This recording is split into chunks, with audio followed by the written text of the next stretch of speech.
Hello everyone, welcome to my YouTube channel Scholars and Curious. This is Monica Srivastav. Today we are going to do the solutions of quantum mechanics of GATE 2021 physics. In the earlier video, we have already solved the part of classical mechanics. Now today we will solve quantum mechanics questions. And yes, here we go with the question number 1. Three non-interacting bosonic particles of mass m each are in a one-dimensional infinite potential well of width a. The energy of the third excited state of the system is x into h cut square pi square over m a square. The value of x in integer is.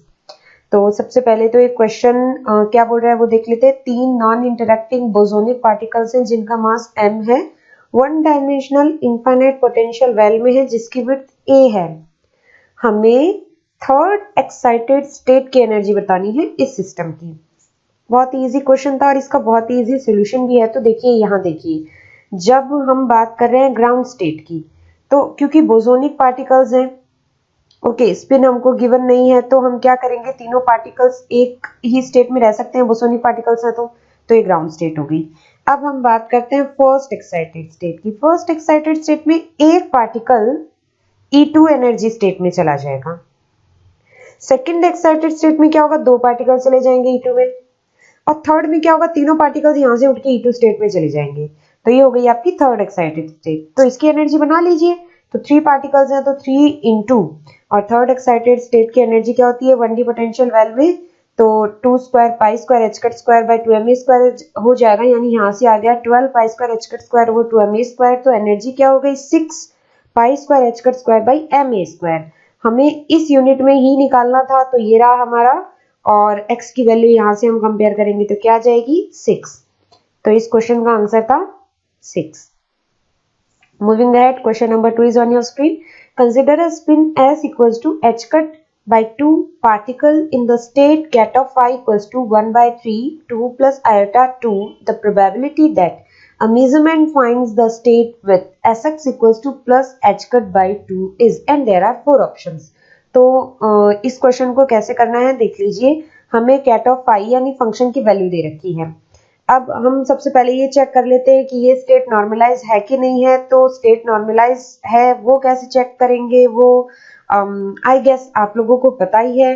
तो हम क्या करते हैं कि yes, question में भी एक बार देख लीजिए कि ये जो स्टेट है इसके लिए s equals two plus H cut by 2 के लिए हमें मेजरमेंट निकालने हैं।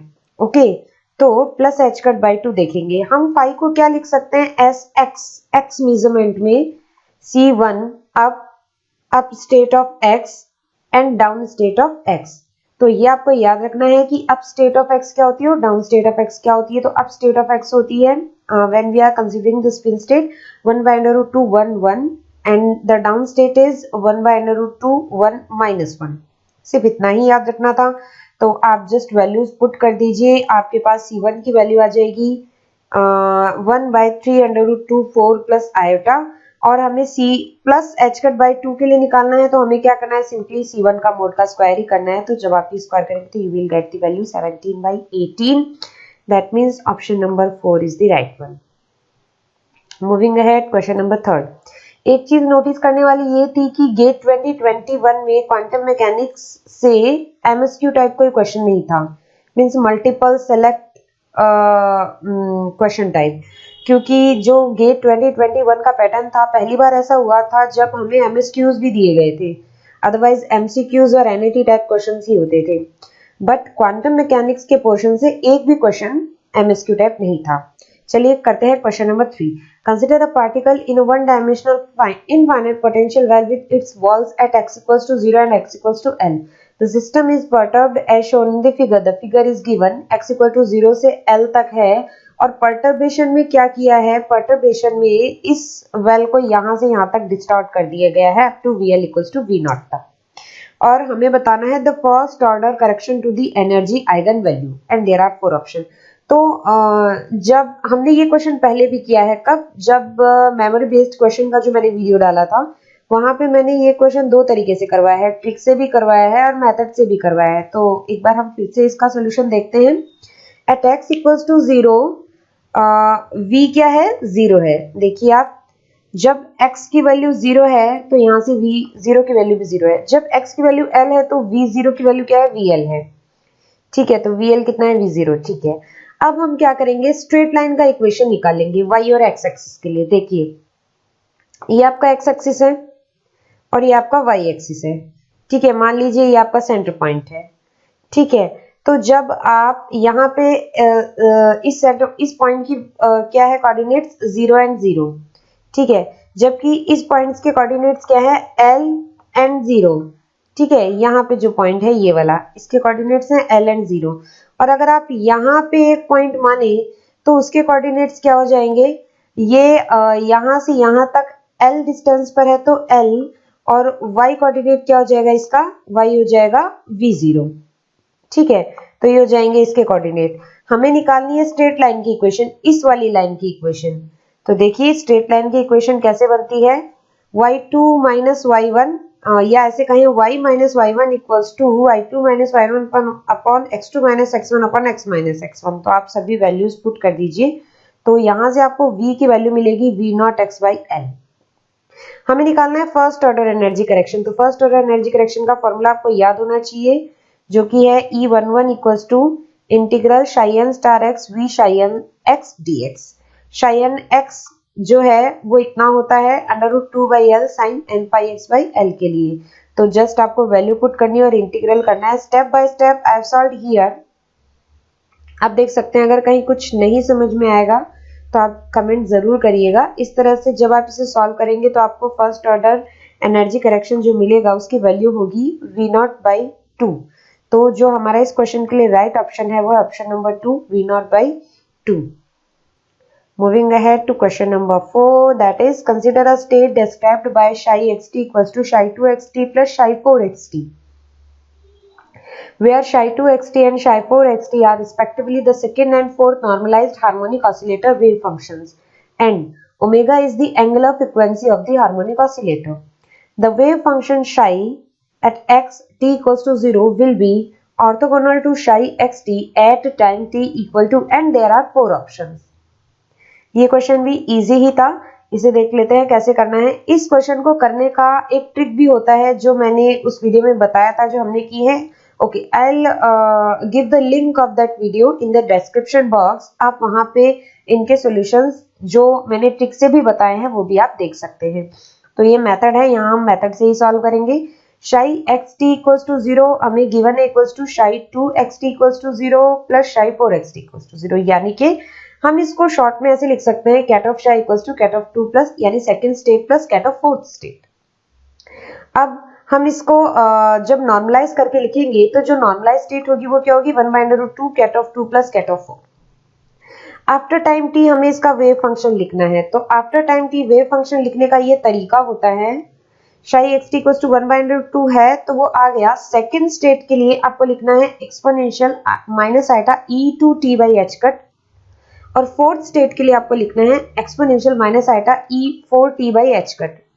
यहाँ पे e2 और e4 क्या है, सेकेंड और फोर्थ स्टेट की एनर्जीज हैं। ठीक है, एनर्जी आइगन वैल्यूज हैं। अब psi xt इक्वल्स टू 0 और आफ्टर टाइम psi xt का जो कॉम्बिनेशन होना चाहिए वो 0 होना चाहिए। ठीक है, क्वेश्चन के अकॉर्डिंग।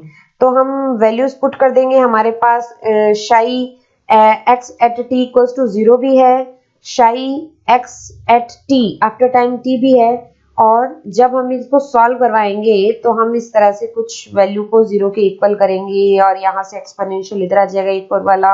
आप एनर्जी स्टेट्स को साथ में रख लीजिए, इक्वल्स टू -1 आ जाएगा। -1 की वैल्यू e⁻ पाई आइटा होती है, और यहाँ से कंपेयर करने पर हमें मिलता है pi equals to 2 omega t. तो यहाँ से t की वैल्यू आ जाएगी पाई/2 ओमेगा। तो इस क्वेश्चन का जो राइट ऑप्शन होगा वो होगा option number 3, pi omega. Moving ahead, question number 5 is here. Consider the potential UR defines as UR equals to -U0 exponential -α r upon r, where alpha and U0 are real constants of appropriate dimensions. According to the first born approximation, the elastic scattering amplitude calculated with UR for a wave vector momentum transfer q and alpha tends to 0 is proportional to, and ये हमको hint दे रखा है, हम ये integral use कर सकते हैं, and there are 4 options. तो ये भी मैंने ट्रिक से भी बताया है, बट यहाँ पे हम मेथड से करेंगे। हमें पोटेंशियल गिवन है UR, बॉर्न अप्रोक्सीमेशन का फॉर्मूला यूज कीजिए एम्पलीट्यूड निकालने का, तो वो होता है scattering amplitude f theta phi equals to -2m by q h का square integral over 0 to infinite r v r sine q r d r. यहाँ पे आपको वी आर की वैल्यू पुट करनी है पोटेंशियल की, जो आपको क्वेश्चन में गिवन है, हमने वैल्यू पुट करी। सिंपली हमें इसका इंटीग्रेशन करना है। अब हमें क्वेश्चन में इसकी वैल्यू दी है हिंट में कि आप क्या यूज कर सकते हैं, तो हमने उसको पुट कर दिया और initially and finally we are getting F theta phi equals to F theta phi proportional to q raised to the power -2। तो जो हमारा करेक्ट ऑप्शन हो जाएगा वो हो जाएगा option number 2, q raised to the power -2। इस तरह से इसे सॉल्व कर सकते हैं। Moving ahead to question number 6। For a two nucleon system in spin singlet state, the spin is represented through the Pauli matrices sigma 1, sigma 2 for particles 1 and 2 respectively. The value of sigma 1 dot sigma 2 is। Easy question है। इसे करने का तरीका क्या होता है, देखिए total spin of the system हम क्या लिख सकते हैं, sigma equals to sigma 1 plus sigma 2। हम क्या करें, सिग्मा को सिग्मा के साथ ही डॉट प्रोडक्ट करवा दें या प्रोडक्ट करवा दें, तो ये हो जाएगा सिग्मा स्क्वायर, और यहाँ पे हमें मिलेगा sigma 1 square plus sigma 2 square plus 2 sigma 1 sigma 2। यहाँ से हमें सिग्मा 1 डॉट सिग्मा 2 की वैल्यू मिल जाएगी। Now we know that for singlet state total spin, जो सिंगलेट स्टेट होती है उसकी टोटल स्पिन 0 होती है। अगर क्वेश्चन में आपको बोलता है ट्रिपलेट स्टेट, तो उसके लिए आप सिग्मा इक्वल्स टू 1 यूज करते, ठीक है। तो यहाँ पे आपको सिग्मा इक्वल्स टू 0 यूज करना है। सिग्मा 1 डॉट सिग्मा 2 बराबर क्या हो गया, -1/2 बाहर आ गया, ये हो गया sigma 1x square plus sigma 1y square plus sigma 1z square plus sigma 2x square plus sigma 2y square plus sigma 2z square. अब हमें पता है कि पॉली मैट्रिसेस में जो सिग्मा स्क्वायर होती है, sigma x square, sigma y square, sigma z square, उसकी वैल्यू आई आती है यूनिटी मैट्रिक्स, ठीक है। तो हम लिख देते हैं आई, तो यहां से आ जाएगा आपके पास -3i, यानी कि सिग्मा 1 डॉट सिग्मा 2 की वैल्यू क्या हो जाएगी, -3 हो जाएगी। तो इस क्वेश्चन का आंसर जो आना चाहिए वो आना चाहिए -3। Moving ahead question number 7। The normalized radial wave function of the second excited state of hydrogen atom is r equals to 1/√24 a raised to the power -3/2 r upon a exponential -r/2a, where a is the Bohr radius and r is the distance from the center of the atom. The distance at which the electron is most likely to be found is y into a. The value of y in integer is, हमें इस y की value निकालनी है। बहुत ही easy question है, देखिए कैसे करेंगे। r की वैल्यू हमें गिवन है, मोस्ट प्रोबेबल वैल्यू निकालने के लिए क्या करना है, हमें जस्ट इस वैल्यू को d/dr के साथ इंटीग्रेट करवाना है विद r स्क्वायर। तो हम जस्ट वैल्यू पुट करेंगे और आई होप डिफरेंशिएट तो हम कर ही सकते हैं। तो 4 - r/a इक्वल्स टू 0 आ जाएगा, यहाँ से r इक्वल्स टू 4 आएगा। कंपेयर करेंगे तो y की वैल्यू आएगी 4। तो इस क्वेश्चन का आंसर जो है वो है आपका 4। इजी क्वेश्चन था। ये लास्ट क्वेश्चन था क्वांटम मैकेनिक्स से, जो कि अच्छा क्वेश्चन है। Question number 8। The spin as an orbital angular momentum L of an atom precesses about J। The total angular momentum J presses about an axis fixed by a magnetic field V1 equals to 2 B0 Z, where B0 is a constant. Now the magnetic field is changed to B2 equals to B0 x cap plus √2 y cap plus z cap. Given the orbital angular momentum quantum number L equals to 2 and spin quantum number S equals to half, theta is the angle between B1 and J for the largest possible values of total angular quantum number J and its Z component JZ. The value of theta is, हमें in degree round off to the nearest integer theta की value निकालनी है। Question जितना complicated लग रहा है, answer उतना ही easy है। हमें क्वेश्चन में गिवन है L equals to 2, spin we will consider S equals to half. हमें पता है J की वैल्यू क्या होती है, L plus S to L minus S। तो यहाँ से हमें J की वैल्यू मिल गई 5/2 एंड 3/2। अब लार्जेस्ट कौन सी इनमें से 5/2, तो हम J इक्वल्स टू 5/2 के लिए सॉल्व कर लेते हैं। cos थीटा जो होता है हमारा एक फॉर्मूला में याद रखना होता है, डायरेक्ट आप इसे याद रखिए, cos theta equals to mj upon √j+1. Just put the values, you will get the answer theta equals to 32.32 degrees. तो इस क्वेश्चन का जो आपका आंसर होगा up to nearest integer that is 32.32 degrees. Okay, तो ये थे सारे क्वांटम मैकेनिक्स के क्वेश्चन जो गेट 2021 में आए थे. आई होप आपको ये वीडियो और सॉल्यूशंस पसंद आए होंगे. So thank you for watching. If you like the video please subscribe the channel and share to your friends. Thank you.